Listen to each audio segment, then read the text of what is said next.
What's going on, Fourth and Inches podcast listeners? You got Dan, Kevin, Stevie P coming at you. What's going on, fellas? What's going on, boys? What's going on, world? Hey, what's going on, guys? Good to be back. Had a little work late last Friday, but held it down. Everything's ready to roll. Good. So today, Monday podcast, we're going to be breaking down these games from this past weekend. Also, while we're breaking these games down, we'll give you some of the waiver wire additions for this week that we saw in those games. But first, don't forget to check us out on our website at www.fourthandinchesff.com.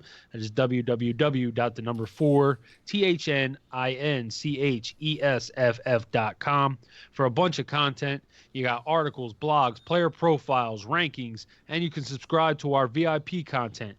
This will give you access to DFS info and the cheat codes, which we will keep updated monthly. So check those out, and also look for us on the Fantasy Life app.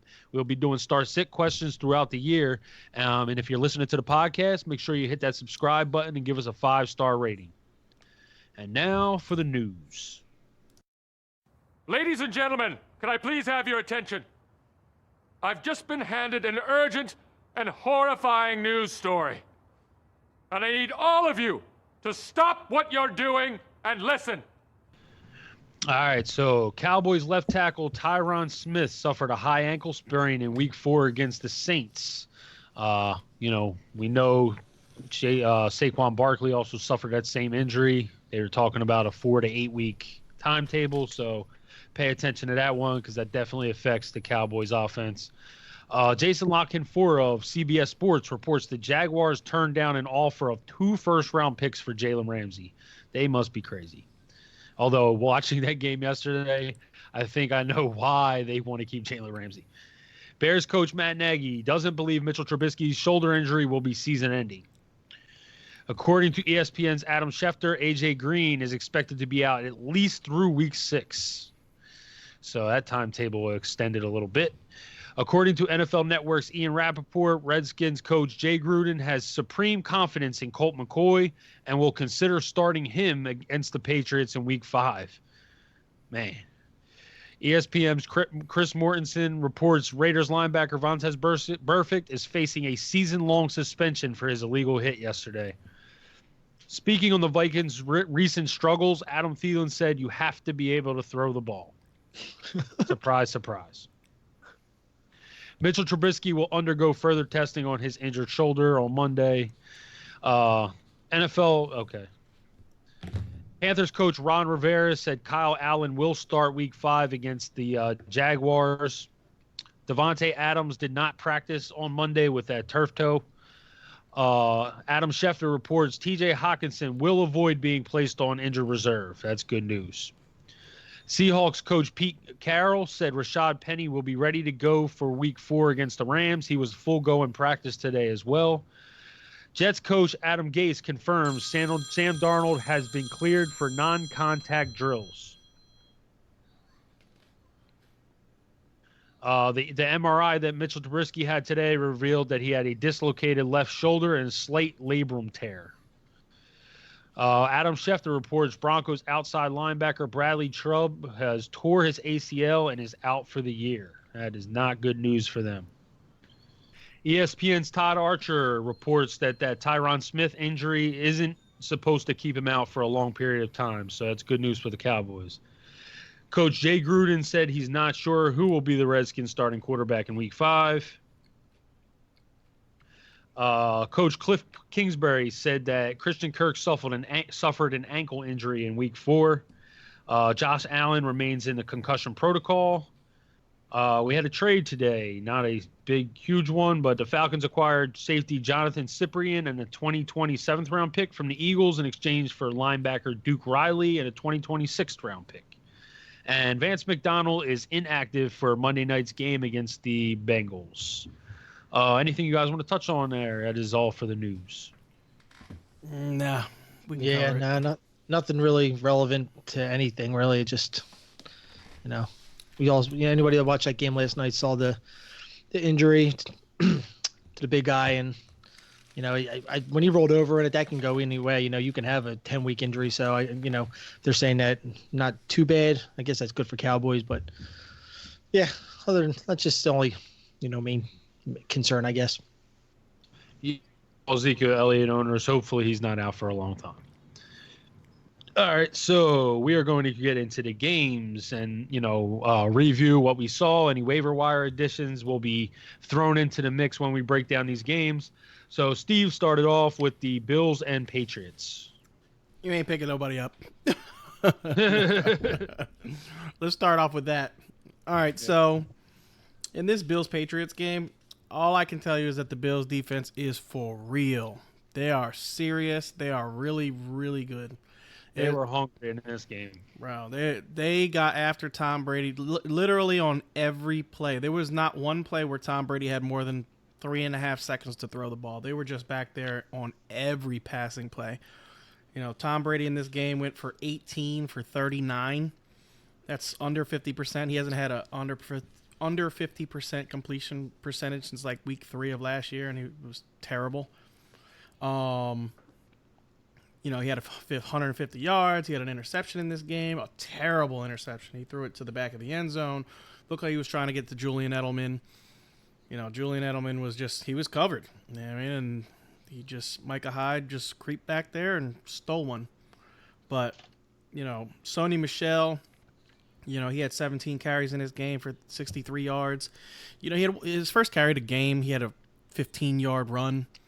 And then really other than that, he had an 8-yard run later in the fourth quarter. But he didn't have a longer than an 8-yard run up until the fourth quarter after that 15-yard run in the beginning. So, it was just one of those things where it was, they just couldn't do anything. They scored a touchdown on a little end around. Brandon Bolden scored it. It wasn't anything special. Tom Brady really did nothing in this game. James White caught a wheel route to get him in scoring range, and then that was it. That was the only touchdown that the Patriots scored. Steven Groskowski, I just wanted to mention him because I know he is like a popular kicker. He's trash. I don't know what happened to him, but he went from being one of the best kickers in the league to just being god awful. My man can't even make an extra point. I think he's missed 4 of them this year. That's just, Patriots are really going to have some trouble, when they get in later in the season and they play some good teams, with their kicking game. They need to get that fixed up quick. Josh Gordon went for 3 for 46 in this game. He had 1 big catch for 22 yards. Other than that, he was basically shut down completely. Philip Dorsett had 9 targets in this game. Why he got more targets than anybody else on the team, I have no idea. But he did absolutely nothing with these targets. He had 2 for 10. Like, he was just completely shut down. On the Bills side of the ball, Josh Allen is garbage. I'm a Bills fan, and I'm telling you, he sucks. It's just he has been bailed out by his defense all year long, and in this game, he had a couple of throws that would have changed the game that he just completely overthrew. He was not only overthrowing guys, but he was throwing wide. He was throwing balls into the ground. Like 4 yards into the ground. It almost looked like intentional grounding, honestly, on some of his throws. It was that bad. If he doesn't get his accuracy fixed, Buffalo, they wasted another first-round pick on a quarterback. Barkley came in, and he did what he could do. He threw a nice pass to John Brown, 28-yarder, got them in scoring range. They went for it on 4th down and won and didn't get it.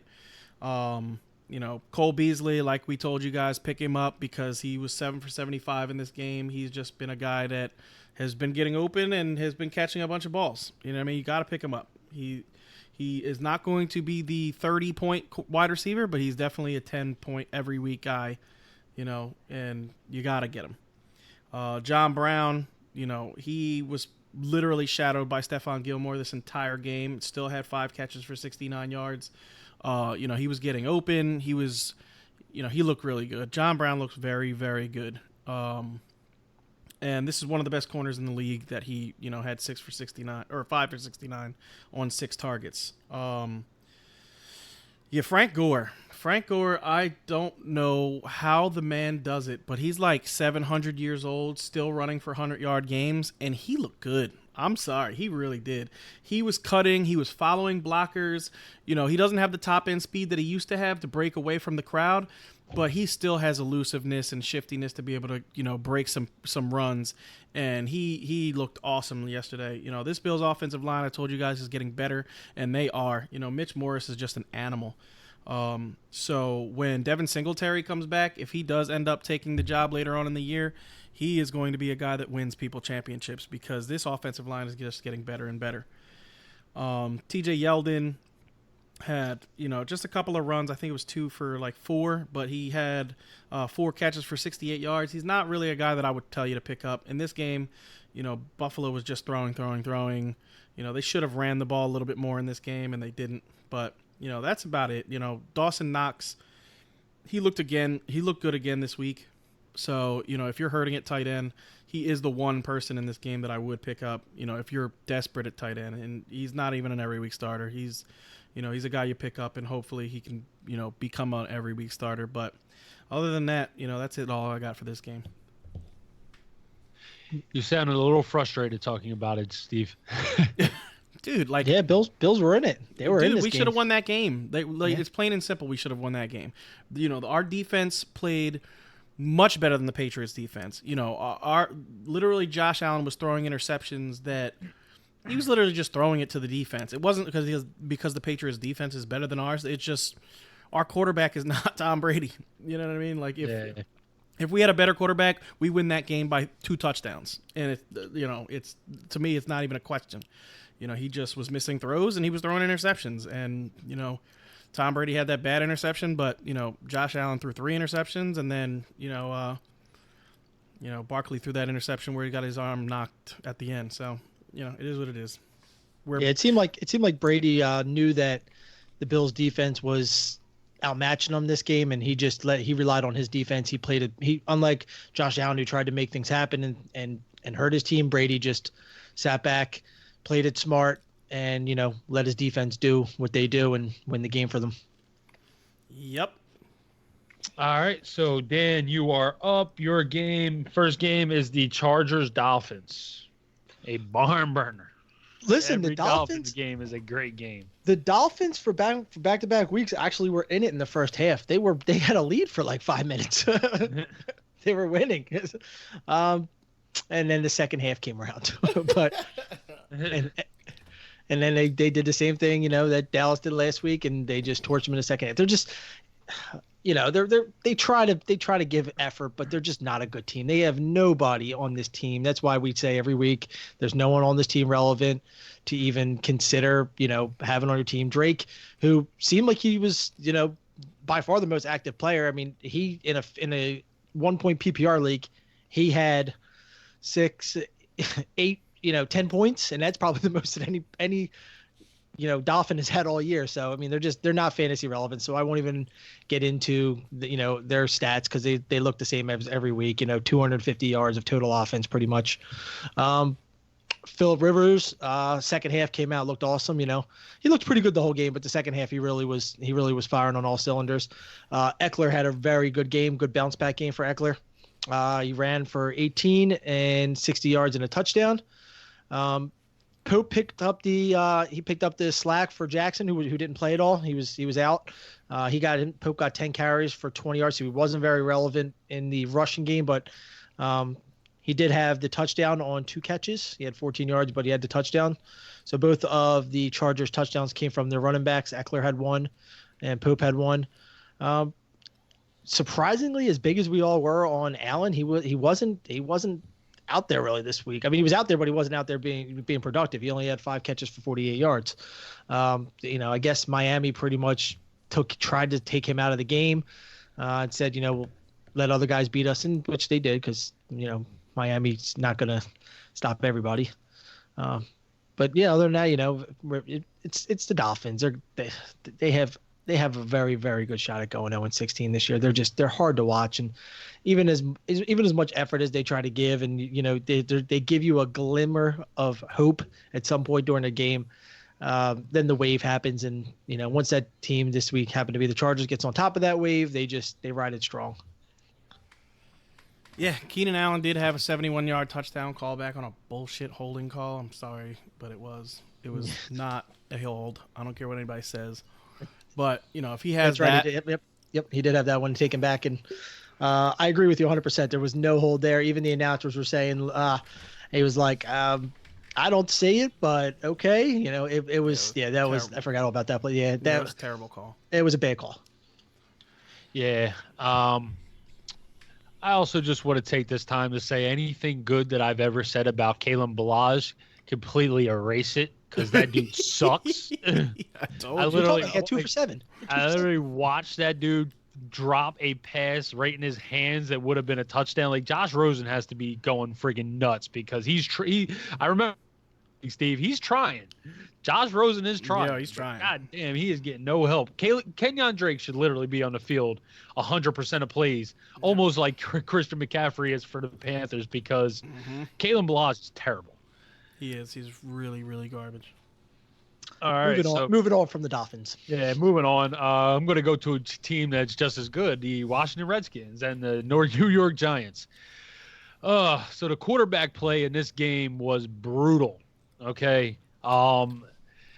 Basically, between the three of them, and notice I said three of them, they combined for 1 touchdown and 6 interceptions. Dwayne Haskins came in for Case Keenum, and honestly, Case Keenum would not have gotten taken out of this game. Here was literally 2 throws. He makes one of these 2 throws to Trey Quinn deep down the field, and he is still the starting quarterback, no problem. Like, he just missed him. I mean, if Terry McLaurin's out there, I think maybe Terry McLaurin has a little more speed than Trey Quinn and can catch up to those. But, Terry McLaurin didn't play in this game. And, without him, the passing game really was non-existent. Between the 2 quarterbacks, they threw for 144 yards. Like I said, they have 4 interceptions. Both quarterbacks barely over 50% completion percentage. And Dwayne Haskins, I'm just going to say it, he's not ready. He's not ready. He has to sit. He has to learn the game a little bit. And, I could get into his performance a little bit more, but I don't think the fact they're talking about starting Colt McCoy next week should just tell you everything you need to know about how bad Dwayne Haskins played in this game. That Dwayne Haskins call, that came from the fans. That didn't come from the team. They would have gladly let him sit back, watch a full year, or at least a majority of the year. But that came from the fans. That's all media. That's all fans basically saying, why you got what's his name out there for Arizona, and Kyler out there for Arizona, and this. Well, I don't even think it's Kyler. It's more Daniel Jones. You know what I mean? Like, they got Daniel Jones out there too playing. Yeah. Daniel Jones last week coming out. So. Yeah, last week Daniel Jones comes out and leads the Giants to a victory over the Buccaneers, and Redskins fans, and I'm sure that Redskins owner is probably looking down there saying, "Hey, we drafted a guy in the first round too. Let's get him out there." And truthfully, I'm sure Jay Gruden, did it just to save his job, but that didn't save his job at all. If anything, it might have made it a little bit worse.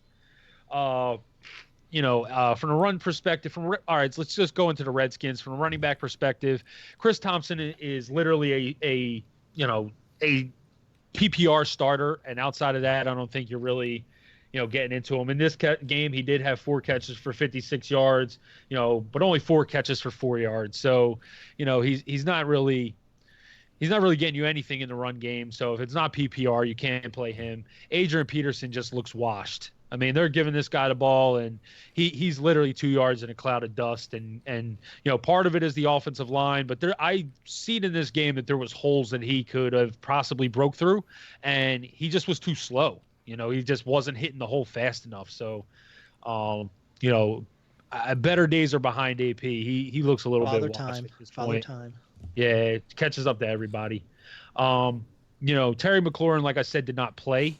So he is the one guy I think you can, I'm interested in seeing going forward, especially without Case Keenum out there. If they're not going to go with Keenum or not going to go with McCoy or not going, who knows who they're going to throw out there? They don't even know yet. But it's definitely going to affect Terry McLaurin. He had a good rapport with Case Keenum. And hopefully it continues with Dwayne Haskins, considering they played together in college. But, to me, I can't go into my week 5 matchup and say I'm going to start Terry McLaurin, not knowing who the starting quarterback is, or knowing how these two quarterbacks played this past game. For the Giants, Daniel Jones was all right. I mean, he wasn't terrible. He was just, he made good throws. He made a couple bad throws and they were intercepted. But all in all, he didn't play a terrible game. He more so, once they got the lead, just kind of managed it. Everything was within pretty much 10 yards of the line of scrimmage. It wasn't really a lot of long shots down the field or anything like that. Did throw, like I said, two bad throws, 2 bad interceptions. But he did get the touchdown pass on the second drive, their second drive to Gallman, who was wide open. I don't know what the linebacker was doing on that play. He literally looked like I don't know, he thought Daniel Jones was going to run, but Gallman went to the outside and he just let Gallman go out there wide open, free, and, all in all, it led to a touchdown. Gallman, comes in for Saquon Barkley and, wasn't great running the football, only averaged 3.5 yards a carry, and that was with having a 22-yard run. So you figure you take out that 22-yard run, you're basically looking at 17 for 41 yards, which, is just over 2.5 yards per carry. So it's not like he was out there, looking like Saquon Barkley, put 2.0, but he did enough to help them get the win. And he did have a touchdown on the goal line and also, caught the receiving touchdown. Sterling Shepard saw most targets, 9 targets in this game. He was very effective, 7 for 76. Like I said, everything was pretty much with him, like within the 10 yards of the line of scrimmage. Same thing with Ingram. Ingram didn't really, this was kind of Ingram's, I don't want to say his worst game. I think the game 2 was worse for Ingram, but that was against Buffalo. This game was, one you thought he had a good matchup. He was probably going to break out. I just think that the Giants hopped out to that lead early and, just kind of to be ultra conservative to, preserve their win in this game.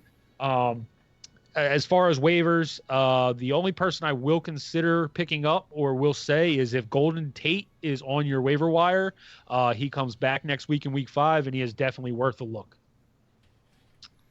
Yeah, I don't really have anything to add to this game. I agree. I think Dwayne Haskins looked pretty terrible. That interception he threw was god awful, and he's just not ready. And John Gruden, I don't give a damn if Jay Gruden, if he, I don't care if the fans want what the fans want. You are the coach of the team. If you know he's not ready, don't put him out there. Period. And he is obviously not ready. So, not to mention, you had no McLaurin, basically no passing game to speak of. That's what bothered me the most about putting him in there is that, Keenum had his shots down the field. He just missed them. But I think if you give Keenum a couple more opportunities to make plays, you would have stayed in that game. You threw Haskins out there without his best weapon. What did you think was going to happen? Yeah. Especially if you're looking at the guy, you got to be looking at him in practice and saying, all right, he's obviously not ready. We got to take our time here. Instead, you wait till, halfway through the second quarter. You don't even get him at halftime where you can talk the kid up and prepare him. Like, you bring him in and halfway through the second quarter and you say, here, go out there and perform without your best weapon, with no running game, with a shitty line. I mean, what did you think was going to happen? Yeah, to me, Jay Gruden is asking to be fired if he does not play Dwayne Haskins next week, because you put him in that game. You know what I mean? You basically said, here you go. You know what I mean? As soon as you put a first-round pick quarterback into your, you got to keep him in there. You made that decision. That's the decision that has to stick. If you go back to putting in, anyone else, I don't give a damn who it is. If you put in anyone else, you're basically hurting this kid's confidence, making it seem like he's not ready. And why did you put him in there in the first place? So to me, if Jay is just looking to get fired if he chooses not to go with, Dwayne Haskins. All right, so Steve, you are up. It is the Panthers and Texans. Okay, so I made a huge error. Christian McCaffrey is the number 1 running back in fantasy football, and it's not close. Period.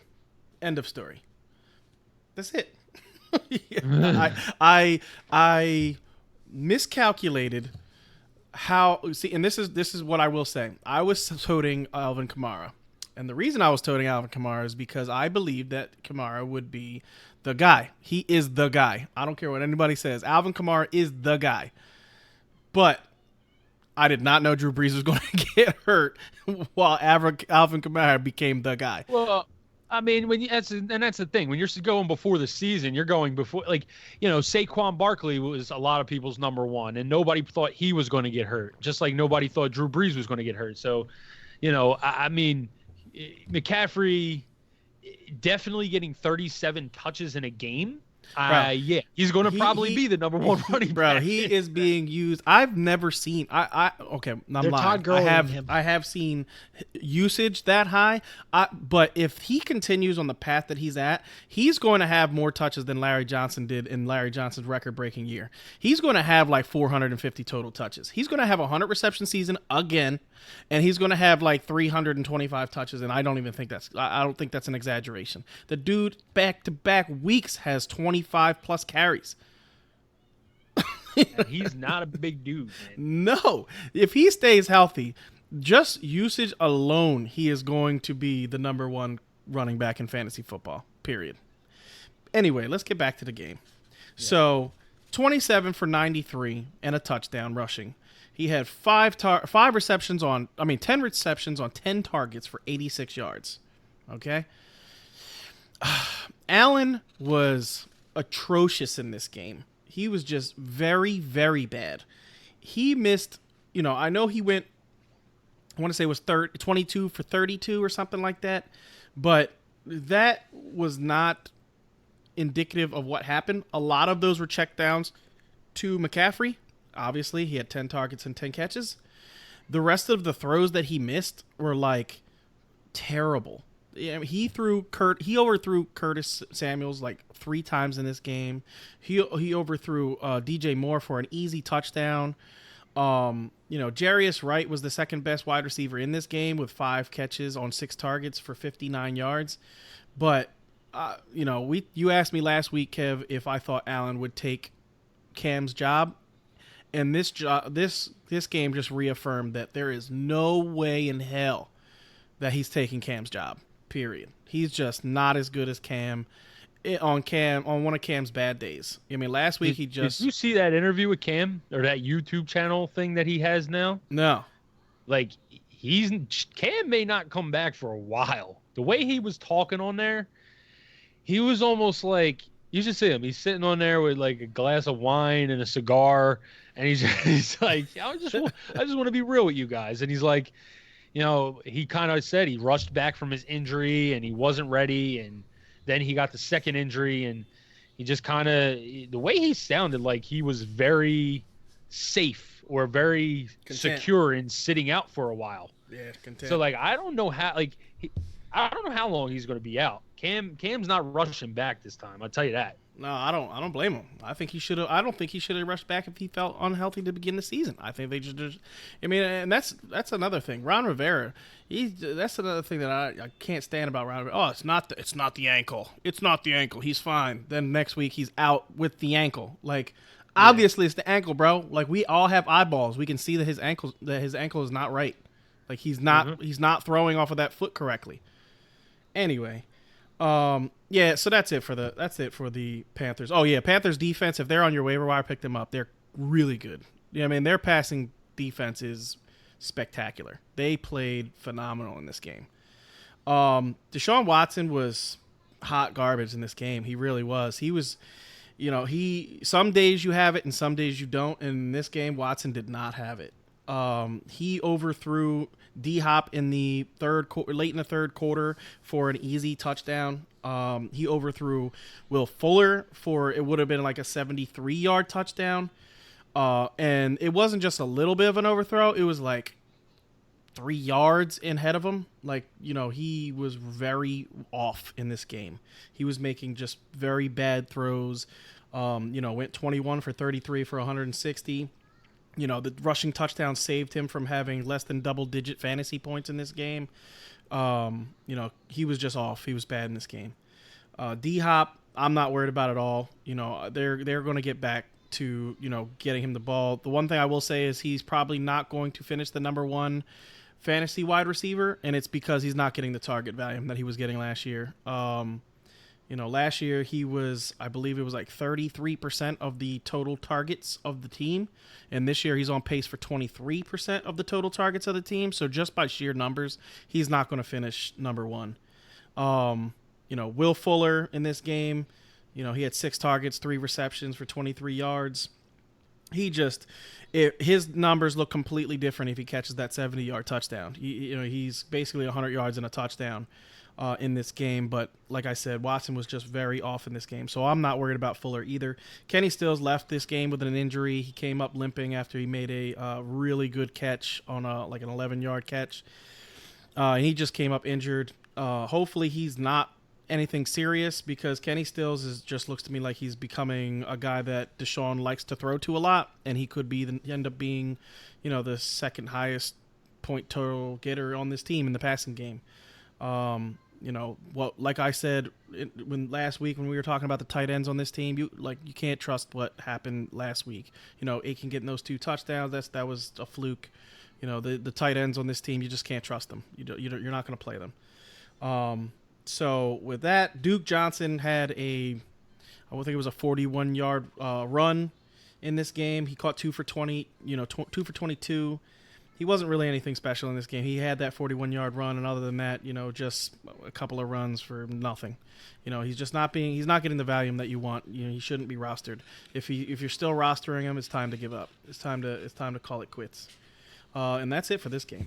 The Texans defense, probably rostered in most leagues, and they played well in this game, but they just, Watson just couldn't pull it out. Yeah, the Carolina receivers, is that more just a thing of Kyle Allen being terrible? Yeah, it was just Kyle Allen overthrowing guys. He was just so honed in on Christian McCaffrey for almost this entire game. Like I said, it was 10 targets for 10 receptions for 86 yards. He literally is, if his first read is not open, he's throwing it to McCaffrey, period. Mm-hmm. You know what I mean? And if that guy is open, he's overthrowing him. So, if you have those two guys, they're going to get off some weeks, but it's going to be rough because, just looking at the game, it's going to be tough on you. So, bear with it. Hopefully he gets a little bit better. It is his third NFL start. He started week 17 last year, but, hopefully he starts getting a chemistry with those guys because they were open a lot in this game. I'm sorry. The Texans, I'll give them some credit because they played well. They were getting to him, hitting him, but, those wide receivers had a lot of opportunities to catch and have some big games, and they just were being overthrown. Yeah, we see this a lot with the young guys. Their first, second game, they come, they look like they're the new hottest guy in the city. And then once, these players, these defenses and coordinators get some tape on them, they're exposed. It happened with, Kev said, he watched Daniel Jones and he said he didn't look bad, didn't look great, but that sure didn't look like he did last week. And Allen looked really bad and he looked incredible last week. Except Gardner Minshew, he's the man. He's the man in Jacksonville. Yes, he is. All right, so Dan, you are up. Raiders Colts. Raiders Colts was a good game. It was pretty sloppy throughout. There was a lot of drop balls. Ebron had to drop 4 balls. I think 3 or 4 balls. He was a mess. He had one nice big play at the very end, but at that point it was irrelevant. But the game was good. Brissett looked great again. He fought back. It was 21-10 at half, and then Oakland got a field goal in the third to put him up 24-10. Then Brissett had a nice touchdown to Doyle there early in the fourth, and make it competitive. And then Indy's defense got a stop, and they were coming down with 3 minutes left, and Brissett, basically as good as he did to battle back, he threw a pick six right to Harris's hands. It was just an easy walk and touchdown for him, and that was pretty much wrapped up the game. And then, like I said, they got that garbage time Ebron touchdown at the end there, but it looked like it was going to be a lot closer. But Brissett had he had that mishap. We know that Ty didn't play. Brissett still had 265, 3 touchdowns. He had that late, that pick late that I talked about. Mack exited early as well, so he only had 11 carries for 39 yards. He really wasn't doing much.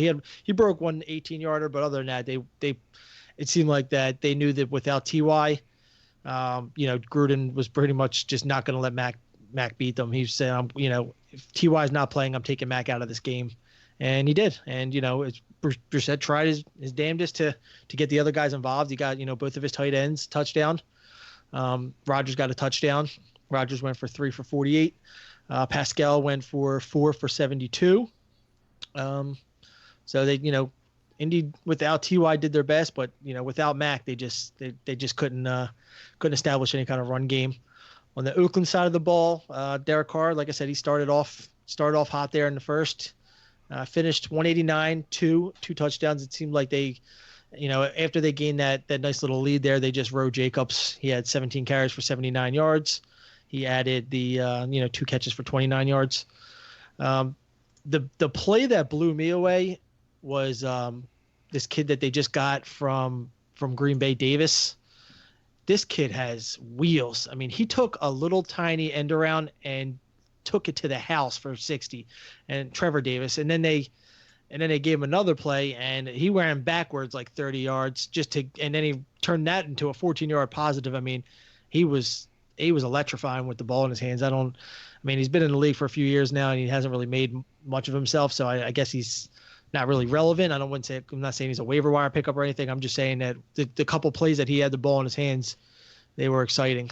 But like I said, Jacobs, doing Jacobs' thing, just taking a majority of the carries and running the clock, eating the clock, just basically the ground and pound that Oakland wants to do. I mean, we saw this years and years ago with John Gruden, what he liked. He may have stopped coaching for 10 years, but he didn't change up his game plan. We knew what he was gonna do, and he's got the running back for it. So Waller, he was the high target and high receiver of the game. He had 7 for 53. He didn't get in the end zone, but he still, it seems like we've been saying this week and week, he's definitely Derek Carr's number one go-to guy, and that it's not fading in any way. Williams has been the touchdown guy for Carr.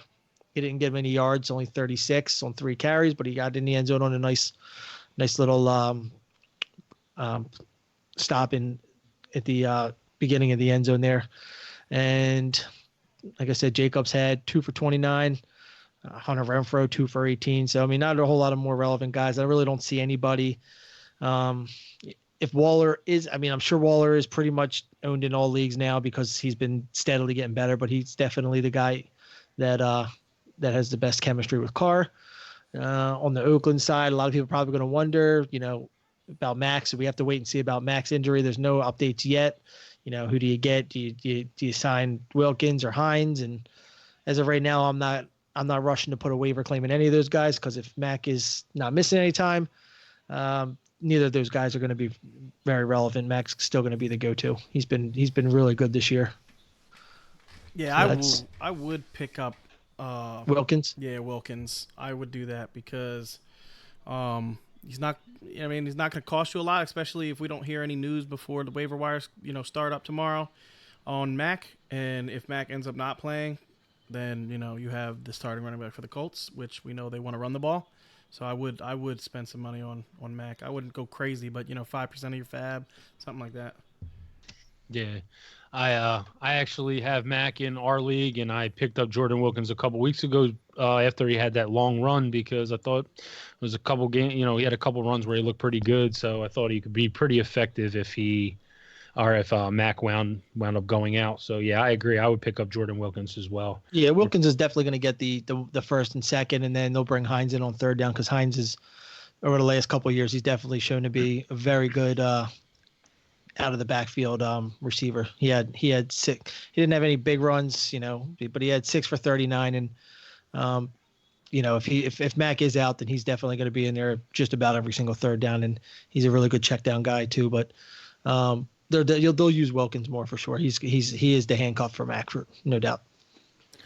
Yep. Yeah, and but I do believe Marlon Mack said a lot of why he said he was fine and that what I heard basically was that a lot of this was just precautionary. They were losing in the game, so they were going to be throwing the ball a lot, and that's Naeem's role anyway, Naeem Hines' role anyway. So I think they said, he just kind of had a little bit of an injury to his ankle and, just were precautionary and didn't want to throw him out there in a game they were losing and weren't going to really need him that much. So I'm going to move on to the Chiefs and Lions. And guess what, guys? Patrick Mahomes is human. Yeah, this was a game where Patrick Mahomes was not at his best. He did, and saying that, he threw for over 300 yards.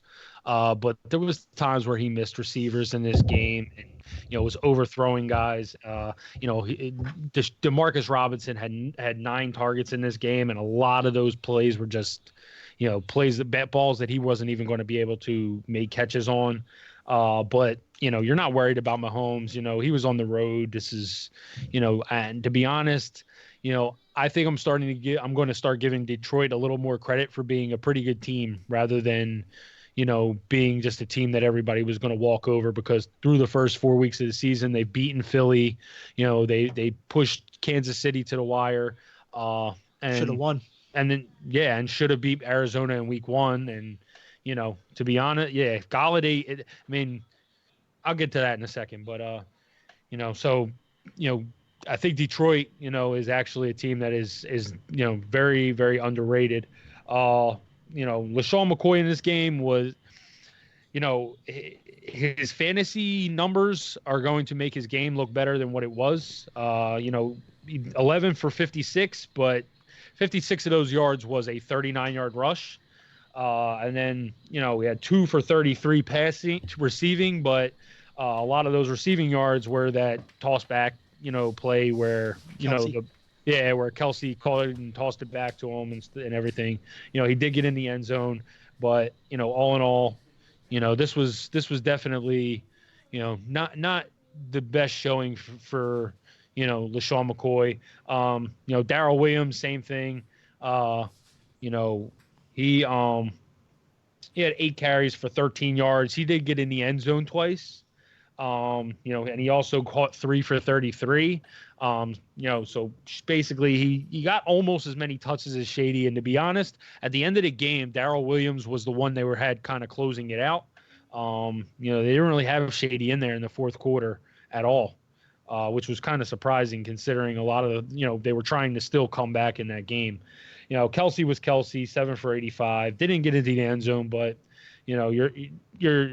that's a okay game for Kelsey. So, very, very much what you expect from him.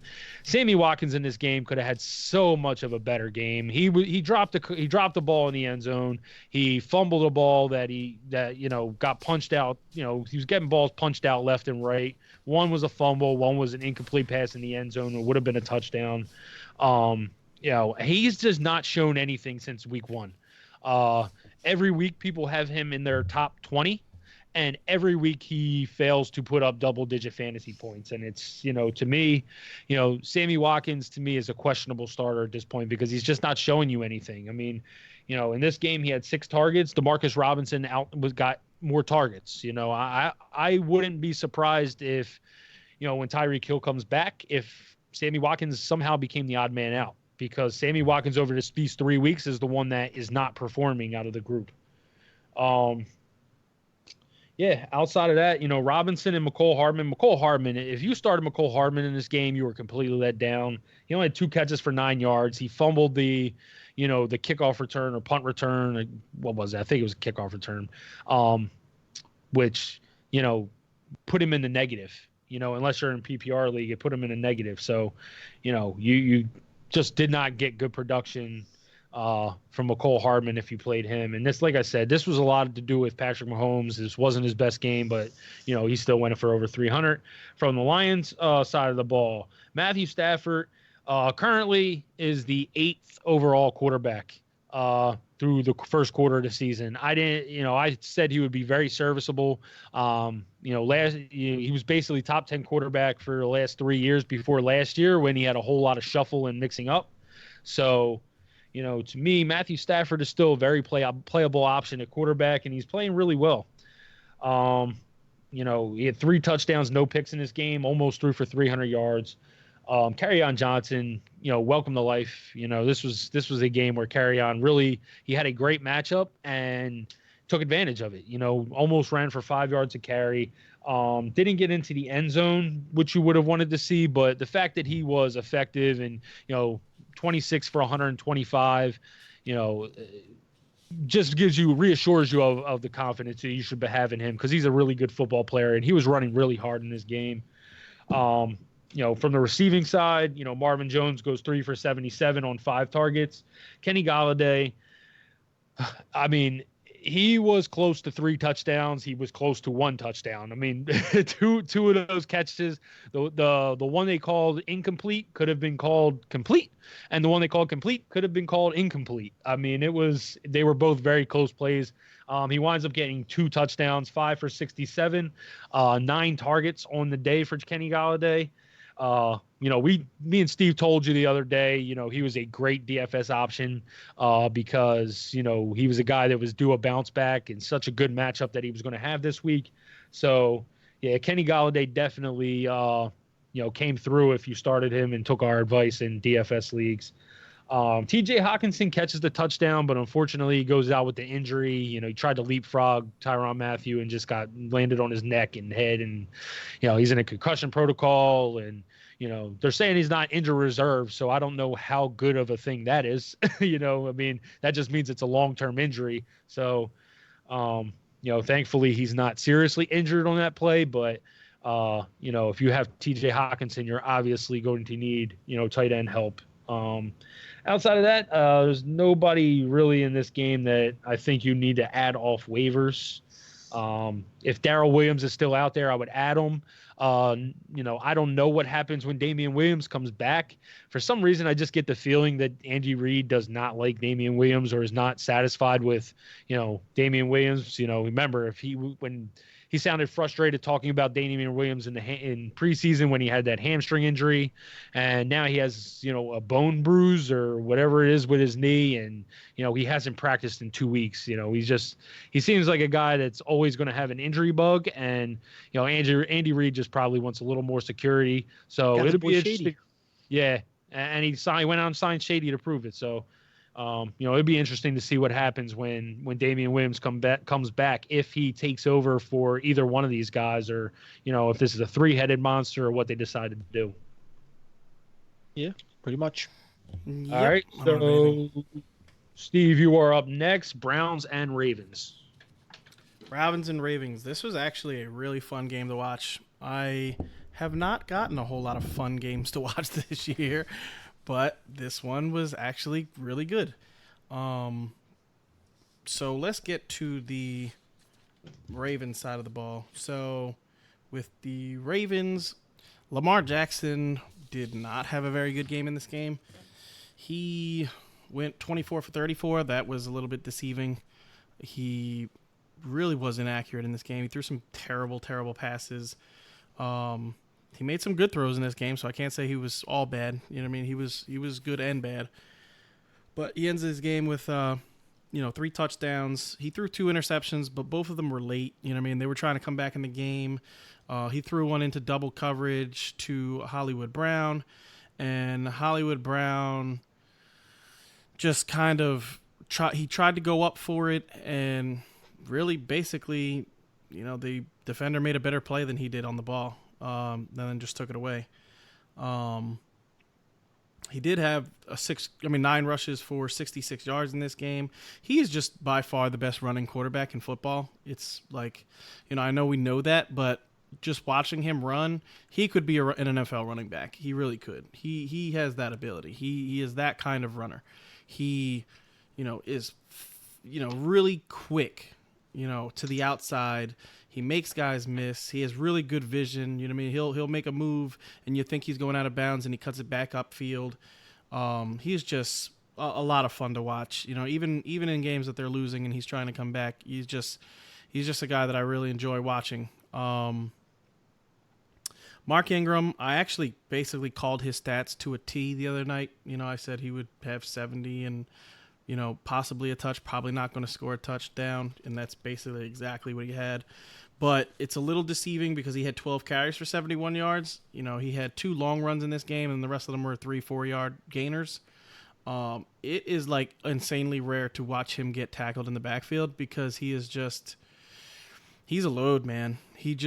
When he decides that he's not going down, he don't go down. He just lowers his shoulders and he puts punishment on defenders. It's that simple. It's very rare that you see a defender trying to get lower than him, to try to take him down. It's literally 3 or 4 guys jumping on his back because he's just lower than the lowest man. So Ingram is definitely a guy that if you can get him on your team, I would do it because he just looks really, really good. Willie Snead, he ends up having a long touchdown at the end of the game in garbage time. So, not a guy, I know people will look at the stats and be like, oh, 2 for 60, 61 and a touch.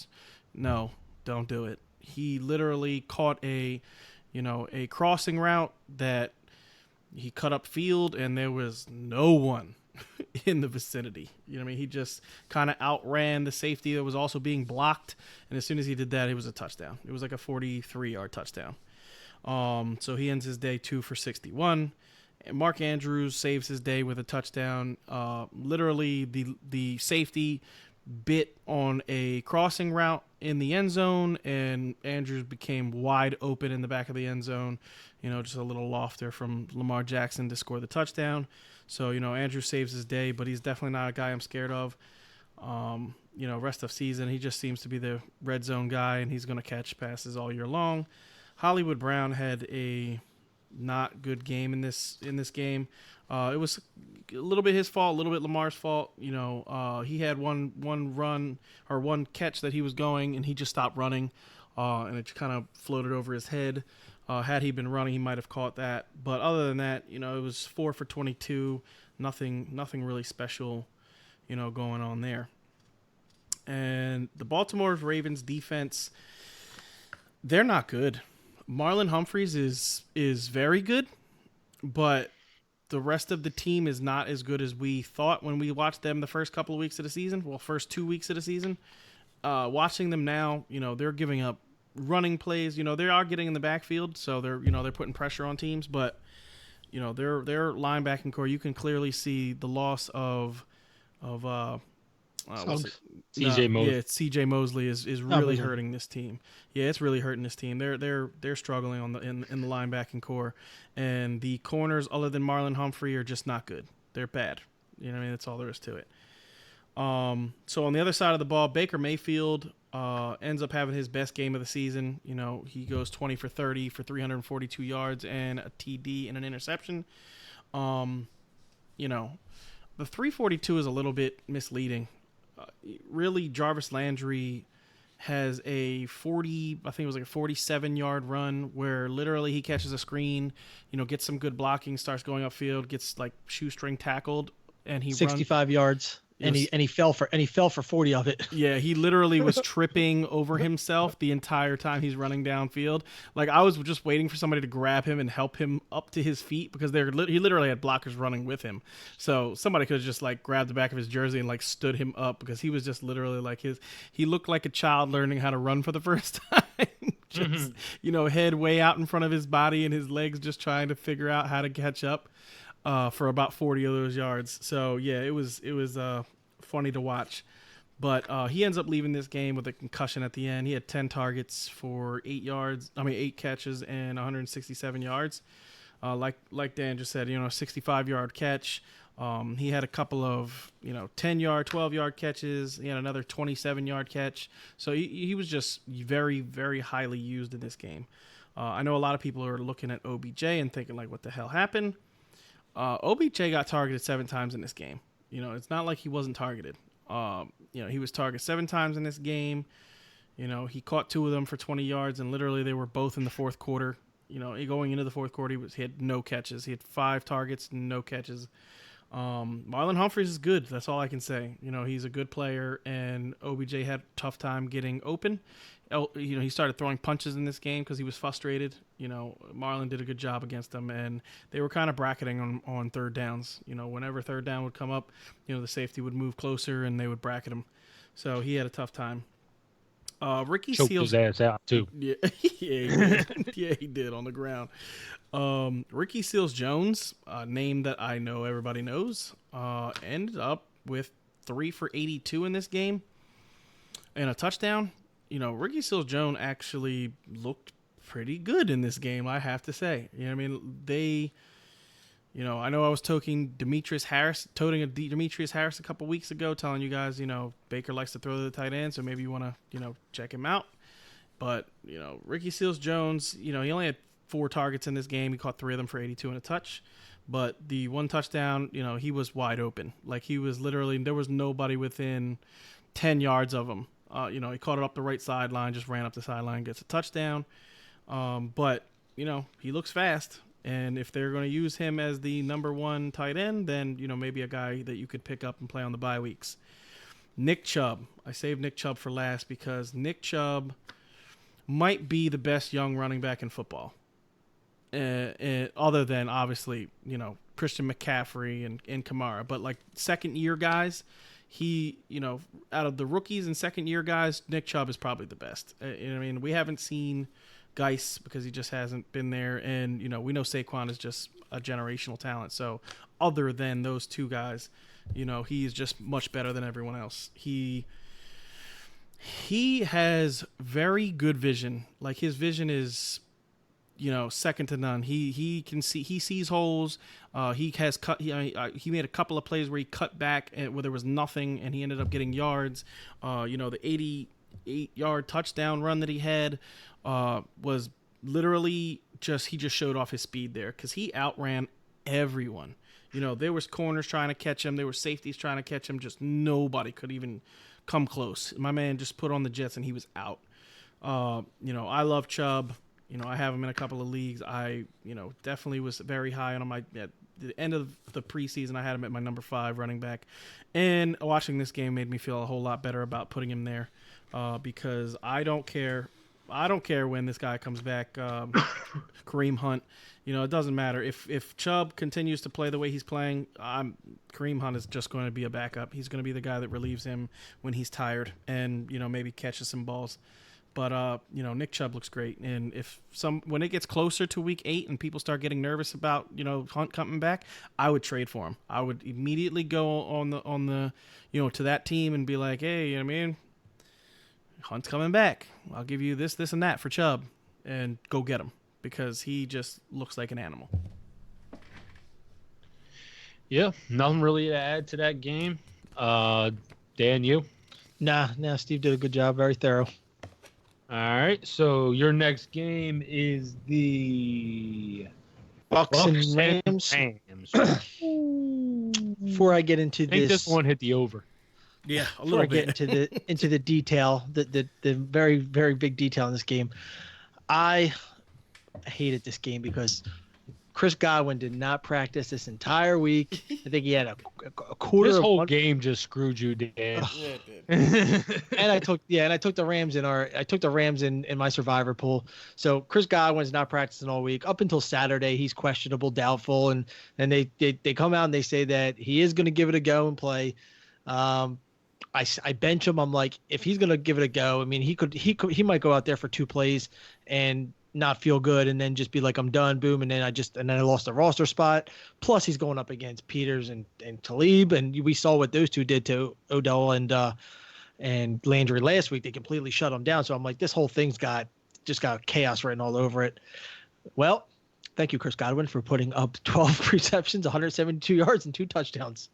He was, I think, besides 1 or 2 other guys, he was the second or third highest PPR player this week. And yeah, I would have won I would have won my week if I would have not benched him. Would have won by a good amount. Back to the game. So for the Rams, you really can't expect to throw the ball 68 times and rush it 10. 11. I'm not even going to count Cooper Kupp's rush for -2 yards, but yes, technically 11 rushes and expect to win. That's taking the old Andy Reid of abandoning the run to a whole nother level. I mean, I don't know what Sean McVay thinks. He is a play calling, guru genius-y type kid at sometimes, but this game was Goff. Goff threw for 517 yards, and to me, he didn't play good. I mean, I know it's hard to say 517 yards. That's a monster stat day, but he had 4 turnovers, and he had them in big times. I mean, the Buccaneers offensively looked incredible. Defensively, they just kept trying to let the Rams back in and let them back in, but in the end, that Dominic Sue scoop for a touchdown was the nail in the coffin. But yeah, I mean, we'll get into the stats here. I mean, Gurley had 5 carries for 16 yards, and 2 of Gurley's 5 carries were for touchdowns. I'm not going to take too long to get involved with the article Steve wrote, but he wrote a nice little blog about the Rams, and he basically touched on and said as soon as LA gets smacked in the mouth, they're probably going to realize that they need to use Gurley more, because we've been saying, why don't they use him? I mean, and obviously they've been winning, but I mean, when he gets the ball, he's productive. I don't know if him and McVay have had some kind of spat over this offseason. I mean, who knows, but I don't know why they're not using him. And this was a game that they got smacked in the mouth. And maybe next week we see more Gurley. Who knows? But yeah, Tampa Bay they had a great offensive day. Even Ronald Jones had 19 carries for 70 yards and a touchdown. Barber had 9 carries for 19 yards and a touchdown. So between the two of them, 89 yards, 2 touchdowns. That's a good rushing day for Tampa Bay. They're not really known for their rushing, and they're known for their air attack. And that's, Winston had 385, 4 touchdowns, and he had an interception that almost cost him. When they were backed up in their own territory, he did throw that pick 6 to Peters. And we were all texting, and I'm like, because I got him in Survivor, and I'm like, oh man, they're gonna blow this game. I'm going crazy. I said, you guys were both calling it and saying, LA is gonna win this game. There's, just the way that Winston just finds ways to lose, and Tampa Bay just finds ways to lose, and LA finds ways to win. And after that pick 6, it looked like the tides were turning. LA's at home. LA is the much better team. But no, I mean, Goff gave it away at the end there. He had a chance to drive. They're down 8. They still needed 2-point conversion, but I don't know what he was trying to do with the ball. He would look like he was trying to fling it or something. And like I said, Sue had that scoop and score. The receivers for LA, receivers on both teams all had great days. I mean, there was 902 yards of offense, of a passing offense. So you're going to have some big receiving days, but Woods was the biggest on LA. He had 13 catches for 164 yards, did not get in the end zone, but I mean, that's 15 targets. Kupp was all over the place. Cooper Kupp, he was once again just showing that his injury last year is not even, stalling him even a little bit. He had 9 catches, 121 yards, and a touchdown. His touchdown was great. He actually broke some tackles. Cooper Kupp surprises me every week when I watch this guy. I mean, he is not built big. He is not your prototypical, build of a receiver, but this guy is shifty, and he knows, and he breaks tackles. I mean, he is strong for his more of a slender side. Cooks had 6 receptions for 71 yards. He didn't get in the end zone. Gurley did add 7 receptions and 54 yards to his total. So, Gurley on a PPR day even though he only had 16 yards rushing, with the 2 touchdowns and the receptions, it turned out to be a decent PPR day for Gurley, but still just way underutilized. You can't. I mean, if you're running 80 plays on offense and Gurley is accounted for 12 of them, that you're not going to win, and they lost to the Bucs because of it. Everett had 5 catches for 44 yards and a touchdown. Higbee 4 for 41. So, and then we'll go over to Tampa Bay side, and like I said, Godwin had the big day. Evans had the big play. He had a nice wide open. I don't know where any defender was on that play. He had a 67-yard touchdown. On the day, he had 4 for 89. Cameron Brate had 3 for 36 and a touchdown. O.J. Howard still sluggish. I mean, 385 yards for Winston, and Howard only comes up with 33 of them. He's still not taken off yet. So, I mean, we definitely have to keep an eye on Howard, because we were all high on him, and everybody was high on him. I mean, he's an unbelievably athletic, super fast tight end. And I mean, I don't know if it's just better options for Winston. I mean, he basically, coming in this year, I liked Evans and Godwin as much as anybody. I mean, obviously everyone liked Thielen and Diggs, but Kirk Cousins he's terrible. So that's about wraps up the recap on that game. But yeah, I lost Survivor because they decided not to use Gurley, and I have Gurley on my fantasy team, so I want nothing more than them for make sure they take care of the guy that took care of them over the last couple of years, and they're not doing it. This team, I could see this team if they don't start changing something up. I think that's what actually Steve's article was called, like something's got to change in LA. But if they don't change something up, they're going to lose games to these teams that they should be beaten by 2-3 touchdowns.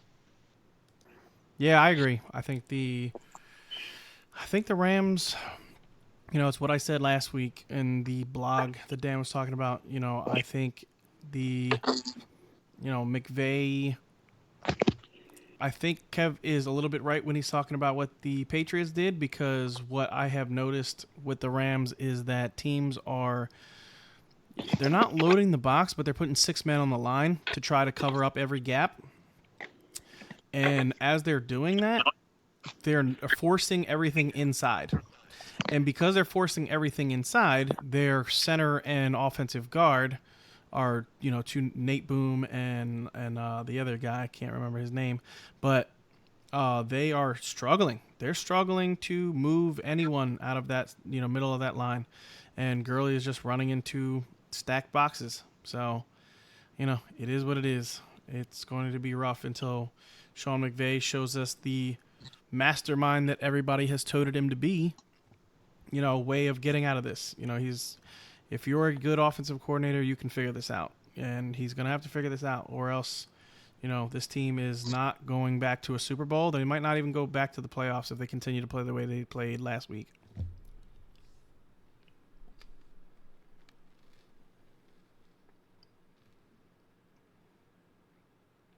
There we go. Yeah, All right, so the next game I am going to get into is the Minnesota Vikings and Chicago Bears game. So you heard Adam Thielen's what Adam Thielen said, about not being able to throw the ball. It wasn't really about throwing the ball; it was just throwing the ball down the field. I mean, Kirk Cousins just was missing Thielen. He missed him a few times downfield. In this offense, I said last week, I don't think Diggs and Thielen are going to have good games each week like they did last year. This offense they typically don't throw the ball enough to have multiple good games from receivers. This game they actually did. This game, Kirk Cousins actually had 36 attempts. Completed 27 for 233 yards, but 6.5 yards an attempt. It's just, everything is within a line of scrimmage. Everything is really short. And like I said, the deep balls, he's just, he wasn't able to connect on any of the deep throws. Bears did a good job of Dalvin Cook in the run game. He did get into the end zone, scored their only touchdown, but, all in all, they did a good job bottling him up. Diggs goes off in this game, has a nice little 7 for 108, which everybody was probably shocked at, considering how, he's been performing. It's kind of been to be, maybe Thielen has a good game one week, Diggs has a good game the next week, but this is kind of how this has been, is like an off and on, hit or miss thing with both of these receivers. Thielen in this game only goes, 2 for 6. So, both of these guys really have, like I said, they're alternating weeks. Last week Thielen had the good game, but Diggs didn't do anything. The week before that, Diggs had the long touchdown against Green Bay, and Thielen didn't do anything. So, it's getting really hard to trust the Minnesota wide receivers.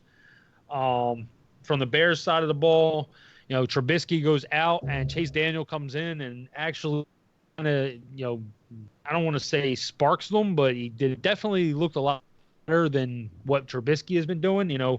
Everything with him was very short and, nothing deep down the field as well. But, he didn't turn the ball over. One touchdown pass, winds up throwing the touchdown pass to Cohen. In the run game, David Montgomery got 21 carries for 53 yards. Just, I mean, he's just not finding holes. He's not finding the holes. He's very slow to hit the hole. And, to be honest, I don't know if a lot of these holes are even there. So, that's, I mean, it's getting hard to trust Montgomery as a starting running back. I mean, he's, everybody drafted him pretty high. He was a top 4 round pick, and everybody had high expectations for him. But, looking at him, he's just, he definitely has a lot of growing to do because, he just really is slow to get to the hole. The holes aren't opening up. They got rid of Jordan Howard, and, I guess because they weren't worried, they weren't really seeing, that good yards per carry, on a run, run in, run out basis. But David Montgomery really isn't giving them anything. If anything, he's actually been worse than Howard was last year. In the receiving game, Allen Robinson goes 7 for 77. Outside of that, you had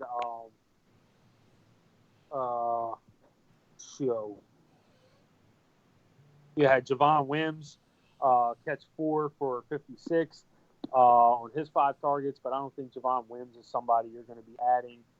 Trey Burton comes back from his injury, 2 for 16. Anthony Miller, 2 for 11. A lot of spread out targets. Nobody even got over 5 catches other than Robinson. So to me, there's nobody in this game you're really adding.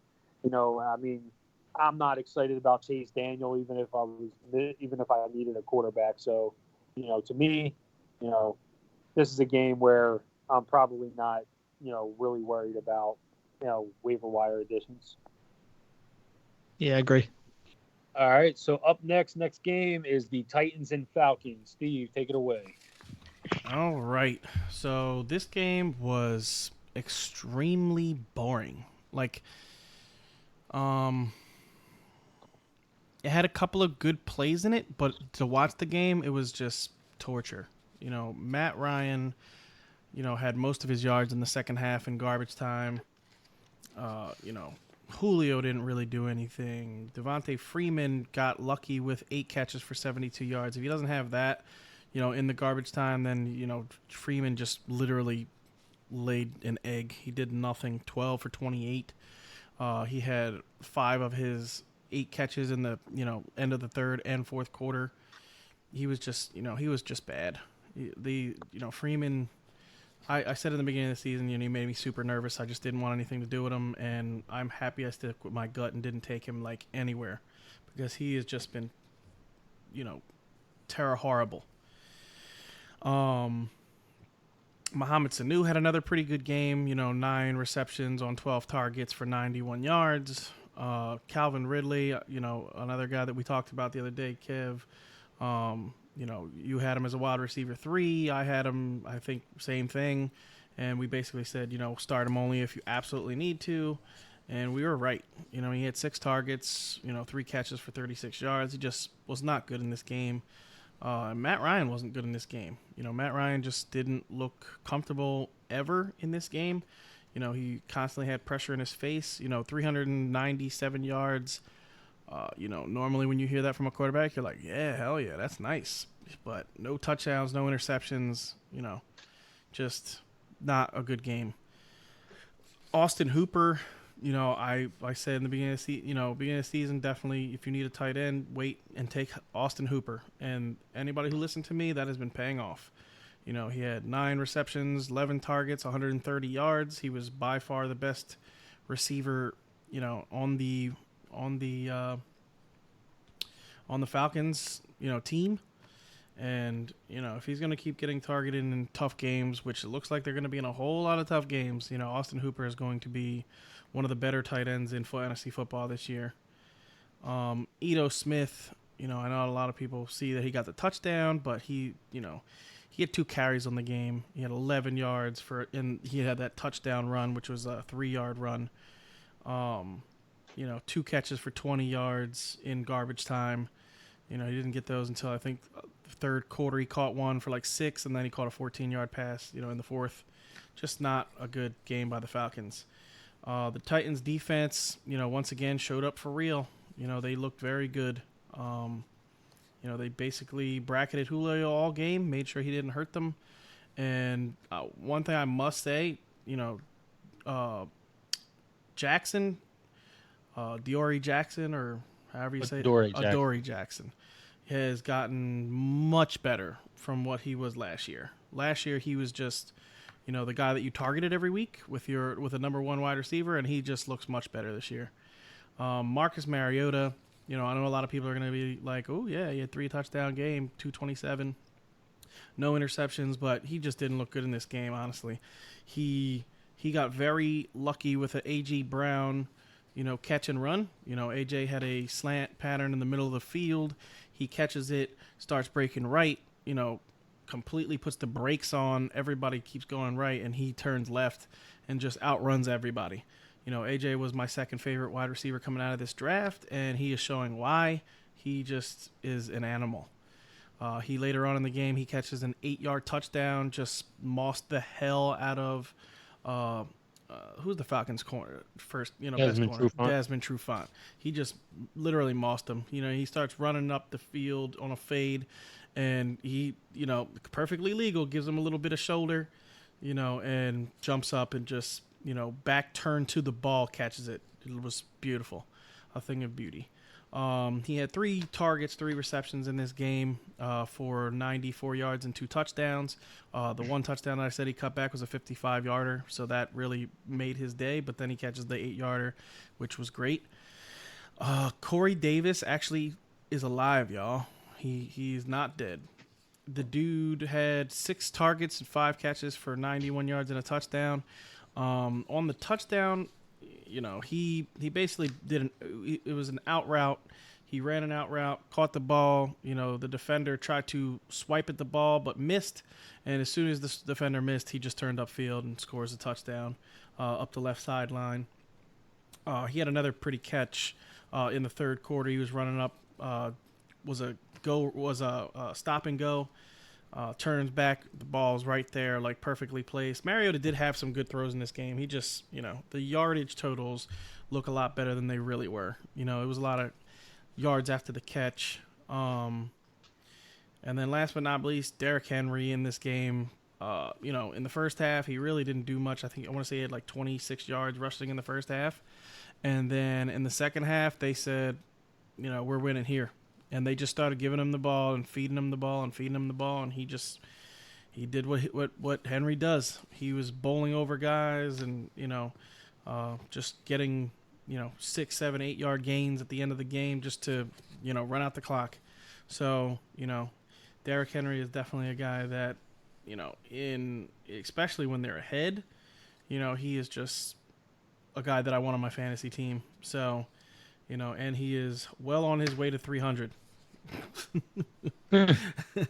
So, he had 27 carries in this game. So, like I said, I said this actually, I think it was like 2 weeks ago.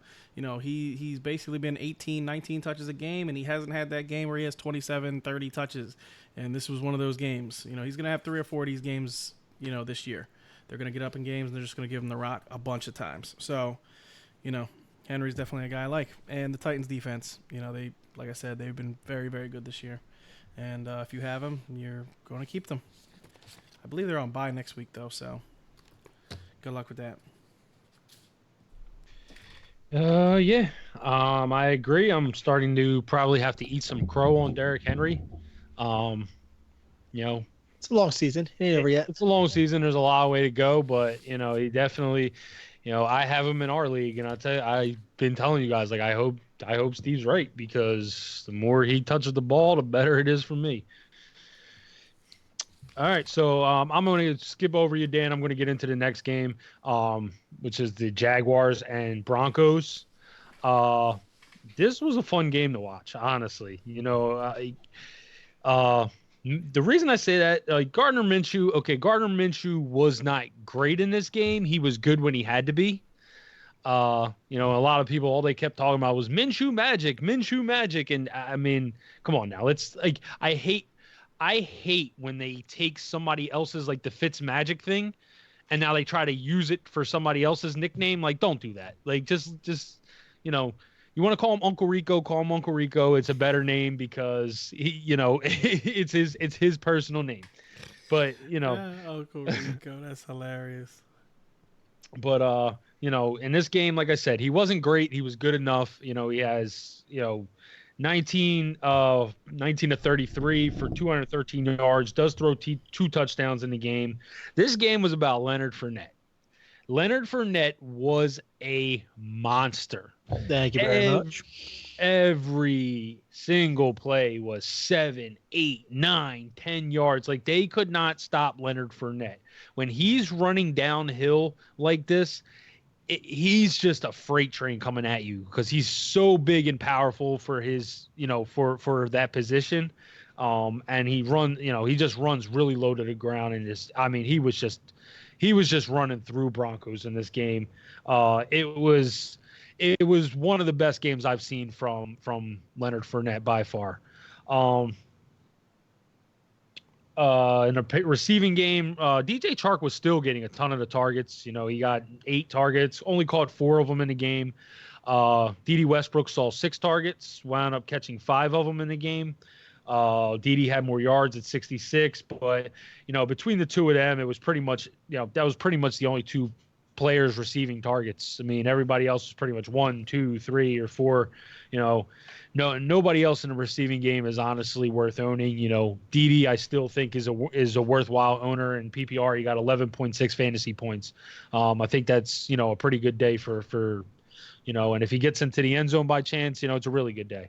I don't think you should drop D.D. Westbrook. DJ Chark, obviously, you're keeping as a roster. This wasn't the best game that he's had, but this was, he's still getting most of the targets on this team. From the Broncos side of the ball, I will say this about the Jaguars, just leading into the Broncos. I think you see how important Jalen Ramsey is to their pass defense because Joe Flacco just shredded them in this game. Joe Flacco goes 22 of 38, 303 yards and 3 touchdowns. That is not Joe Flacco. Like, that is not Joe Flacco numbers. This was unreal. You're used to seeing this Jaguars defense just stiffen up. Calais Campbell getting pressure up the middle, and the back end holding up, and they just couldn't do it in this game. Cortland Sutton winds up going 6 for 62, catches 2 touchdown passes. Manuel Sanders goes 5 for 104. Both of them had 9 targets in the game. So, ultimately, I think me and Steve could honestly both agree we were pretty wrong on Sutton. He's been fairly decent, especially for where he was drafted. Neither one of us thought that was going to be the case, but 2 receivers in this offense seem to be pretty relevant. In the running game, it really bothers me in the running game because, Royce Freeman just doesn't look good very often. He only goes 6 for 16 in this game. Philip Lindsay goes 9 for 53. He had a 28-yard rush. So if you take away the 28-yard rush, it's 8 for 25. But, to me, the Broncos don't ever give, they don't give Lindsay. Last week you saw what Lindsay do. Lindsay last week was excellent, put up a great game. This week, this was a close game, and they refused to feed him. And I think that it was largely in part because the passing game was just so effective. But I definitely wanted to see more than 9 carries from Philip Lindsay in this game because, it was a game where, he showed that with that 28-yard run that he could break one. And, maybe if they give him another 6-7 carries, he can, he goes up to, over 100 yards and breaks another one. He had that capability yesterday, and they just didn't feed him the ball. They gave Royce Freeman 6 carries, and I don't even know why. I mean, they're using him in the pass game. He looks to be pretty effective in the pass game, but all in all, it's like Philip Lindsay is clearly the better runner of the football. Yep, I don't have anything to add. Yeah, I'm good. All right, so Dan, we'll go on to you. You have the night game, the Cowboys and Saints, and I'm going to finish it off after that with the Seahawks and Cardinals. If you like offense, this was not the game for you. I'm going to get This into was boring. I'm going to get into the fantasy MVP of the night, Mr. Will Lutz. Yeah. He yeah, 4 field goals was what it took to win this game. It just Michael Thomas had 9 for 95. Elliott got in the end zone. Besides that, really nobody was productive. It was Prescott was not good. Bridgewater was more accurate, moved the chains a little bit better, but still, I mean, the defense is stiffened up. And, from what I saw, New Orleans had a game plan going in. They put Lattimore on Cobb, or I'm sorry, they put Lattimore on Cooper, and, basically said, you shut Cooper down. We're going to stack the box. We're not going to let Elliott beat us in the middle. We're not going to let Cooper beat us on the outside. It's exactly what they did, and it was a long day for Dallas. So, Witten had 4 for 50. He also had that big fumble there. Elliott had 18 carries for 35 yards. That is not a Zeke Elliott game. I mean, and this happened before Smith went down too. So we can't even say that, he was unproductive because Tyron Smith was out. Tyron Smith went down, got hurt at the very, very end of the game. So, Elliott put up 18 and 35 with Smith in there. So, I mean, there was no holes to run, and they were stuffing that box. Besides that one touchdown that Elliott got in, he didn't do nothing. Dallas just looked bad. I mean, their defense did everything they could to keep them in this game the whole time. But offensively, this wasn't the Dolphins. This wasn't the Redskins. This was a much better Saints in New Orleans. And, I can't say I expected this outcome. I really didn't know what to expect because this was the first test for the Cowboys. But if this is the kind of offensive production that the Cowboys are going to get from, against good teams, then it's going to be tough. I mean, their defense is clearly a very good defense. I have them in our league, and they're a very good defense all around. All the skilled spots on defense and linebacking. Van who's the boy from Boise State? Van Buren. He's unbelievable. Mm-hmm. I mean, he's incredible. He went to high school with 11 people. They always bring that up every game. 11 people in his high school. But yeah, I mean, on the New Orleans side, like I said, Bridgewater basically was just a game manager. This game was going back and forth. Nobody, he didn't take any real shots. He had a lot of a lot of out routes to Thomas for 10 yards here and there, just all game. Kamara, 17 carries for 69 yards. Kamara did not have any room to run at all. So the fact that he even got 69 yards wasn't just that was just Kamara being Kamara, because any other running back on those 17 carries is probably going for like what Zeke went for 35. There was no holes. He was dancing around, creating his own space, and he caught 3 balls for 20 yards. So it was not an Alvin Kamara game. This offense is just not. They're not the same without. I know they went in and they smacked Seattle around a little bit last week, but they're just not the same without Drew Brees. They definitely need the captain of their ship. Kamara is still a number one running back for sure in this league. I mean, he's going to get all the work. There's no, Murray is not breaking into his role in any way. He's just going to spell him here and there. So if you got Kamara, you ain't got to worry so much that he's going to be irrelevant. He's going to get, once his team moves the ball, they're not going to put up 4 field goals every game. Once they move the ball, he's going to get his fair share of touchdowns. But he's just not going to be. He's not going to be a 30, 40-point scorer like he was last year with Drew Brees, because Drew Brees definitely moves that offense much better.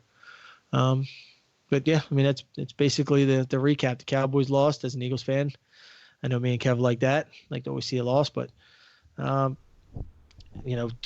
first 3 weeks they're praising Dak as an MVP candidate, and now he's definitely didn't look good. I just like to say something real quick, guys. Andy Dalton is god awful on primetime. Like, I don't care. Just primetime? Dude, he on primetime, it's unbelievable how bad this dude is. Unbelievable. The Pittsburgh Steelers defense looks like the best defense in the history of football right now. It's just sickening. Anyway. All right. So, yeah, I don't really have anything to add other than Amari Cooper had one of my famous Amari Cooper games, 5 for 48. Yeah. He will do that. Coop doing Coop There's things. there's no middle ground with this dude. He literally goes 5 for 50, 4 for 50, or he goes 12 for $180. Nah, check it out. This is how you know when to start Amari Cooper. I'm going to give you guys the secret. If he's going up against a good cornerback, you sit him. You sit him. If he's got a good cornerback, yeah, he's shut down. Yep. If he's going against a good corner, you sit him. And if he's going against a bad one, you play him. That's it. It's that simple. Very simple. All right, so I'm going to get into the final game, Seahawks and Cardinals. I'm going to start off by saying this. I hate this air raid offense. I think it has no business in the NFL. Yeah, it's bad. It's Cliff Kingsbury's needs to be one and done. And it's a shame that it's going to be this like the way it is because the Cardinals went one and done last year with who was the guy they had last year? Do you even remember his name? Yeah, Wilkins. Yeah, one and done, or Wilkes. That's right, Wilkes. That's it. Like, I mean, it's just they're gonna have 3 coaches in 3 years, and that's not a way to build a successful franchise. But this has got to go. I mean, it's just completely ineffective. I mean, Kyler is doing the best he can to make it work because he's just an athlete running around trying to make plays and scramble. But these it seems like defenses just know what's happening. They know it's going to be get the ball out of his hands really quick, so they're pressing the receivers, and it's really making it difficult. The line's not good to be able to open holes. They can't get a running game going. David Johnson goes 11 for 40. That's probably the best running game he's had this year is actually 3.6 yards per carry. So sad. He's one of the best running backs in the NFL, and literally all his points come from receiving. 8 for 99 receiving in this game. Even Fitz and Christian Kirk in this game. Like Fitz had 5 targets and Kirk had 5 targets. They both go 5 for 47, 4 for 37. Like his offense, it's been 4 games and it's already figured out. If guys like Larry Fitzgerald, who have been really good so far this year, now has 5 for 47 against a defense that's we've touted as not being the greatest pass defense in Seattle. Just very frustrating to watch this offense because it's very boring. It really is. There's deep passes are just non-existent, and there's no big play capabilities on this offense, and that's what's killing. I mean, Kyler's got a huge arm. The kid's got a great arm, and you're just limiting him to dump offs. It's a shame. I mean, but that's the thing. It's not. They kind of have to because the dude's been sacked 20 times in the first 4 games because his line is so bad. It's the worst offensive line in football. I mean, we're seeing that by David Johnson's stat lines. I mean, David Johnson, if his best game I beg to differ. The Dolphins are the worst. Dolphins O-line they are the worst. Ain't good either. I don't know. They're having a competition. I don't include the Dolphins. They're definitely having a competition, and it's like, I just feel bad for Kyler because he's definitely getting a bad shake out there, and I would like to see him in a real pro offense, and what he could do. You see what Russell Wilson's doing, and that's kind of his what is it? His match or his comparison, and you see what he does in a pro offense when they run the ball and, kind of work off play action and things like that. They're not doing any of that with Kyler Murray. And, it's just really not working out for him. On the other side of the ball, Russell Wilson this week, Russell Wilson just managed the game. They kind of got up on him early and just decided they were going to hand the ball off to Chris Carson. He does throw the touchdown to Disley. Disley in the receiving game got so many targets. I felt like they literally just listened to every fantasy analyst that said that Cardinals cannot guard the tight end and just said, all right, we're going to throw to Will Disley all game.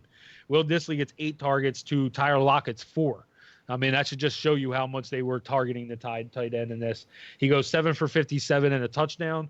Tyler Lockett only goes 4 for 51, but there's better days ahead for Tyler Lockett. You know what he is. He's a monster. Chris Carson just, this was a game where I really enjoyed watching Chris Carson bounce back. Everybody was talking about the potential of him losing his job because of the fumbles. And, he just, I think, used that as motivation, goes 22 for 104 yards and was just, wasn't like he was breaking off long runs. He was just pounding the defense, moving the sticks, and gets 4 for 41 in the receiving game and has really one of the better fantasy days of his season. There's really not much to add on this game. It was, Seattle just got up big and they really did a good job defensively on this terrible offense. So, outside of that, nothing more to add. Nope, I'm good. I want to close on a comical note. On my ranks, on my defensive ranks, I'm gonna see if you guys can read this real quick. It's pretty funny. I've actually meant to show you guys. I want to see if you guys would catch it. So there's my defensive ranks from this past week. Mm-hmm. I can't see it. I can't see it. The light's kind of blinding it. All right. Well, I have the Dolphins ranked 32. I have the 49ers and the Jets ranked 30 and 31. They were on a bye. I basically was saying you're better off starting a team on a bye to get you 0 points than you are to start the Dolphins. You ain't freaking lying. Got you a negative. All right, so that is tonight's podcast. Don't forget, check us out on our website at www.fourthandinchesff.com. That's www.4thandinchesff.com. For a bunch of content, articles, blogs, player profiles, rankings, and you can subscribe to our VIP access. Until next time, peace out, guys. Peace. See you guys.